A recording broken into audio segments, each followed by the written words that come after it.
Bom-vindo no departamento de botica de Curaçao Medical Center. Em Curaçao Medical Center nós temos dois departamentos. O primeiro departamento está na Bacana Front e na botahanha remédio na riba número de especialista na que é paciente que toma na casa. E de dois departamentos tá caminhando nós põe todo sorte de remédio lá para o paciente que dorme aqui dentro do hospital. Nós trabalha infusa para o paciente que dorme na oncologia, que tem parte mahinta e nanda toma na cura, tem a cura dura gente dia e nanda vai casa à tarde. Também nós trabalha remédio para couveuse.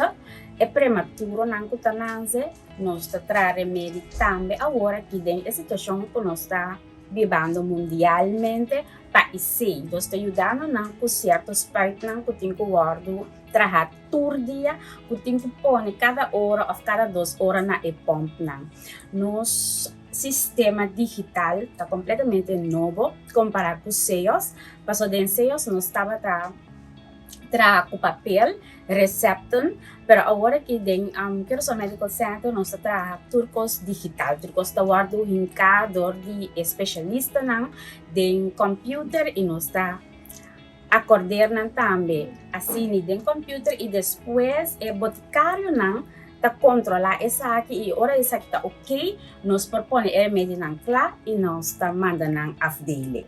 Agora que nós tá hopi riba nos afdele, mas riba nos departamento, para sombra nós não tem suficiente gente, pero nós tá bezig tá work den futuro para nós pôr vai afdelen e ajuda e verpleegkundigen. Pas op die nós mira o verpleegkundigen tem hoop necessidade para nós estar mais cerca de nós e também mais cerca de patiënt. Mijn werkzaamheden als ziekenhuisapotheker zijn erg divers. Aan de ene kant zorg je ervoor dat het assortiment logistiek beschikbaar is voor de patiënt. Maar aan de andere kant ben je heel erg nauw betrokken bij de behandeling van de patiënt.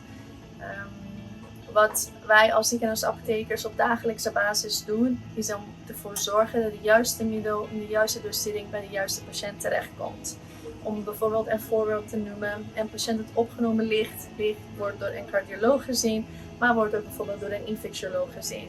En hoe zorg je ervoor dat die medicatie allemaal goed en samenhangend voorgeschreven worden. Daarnaast zijn wij als ziekenhuisapothekers ook vaak karttrekkers binnen bepaalde projecten van de digitalisering van het ziekenhuis.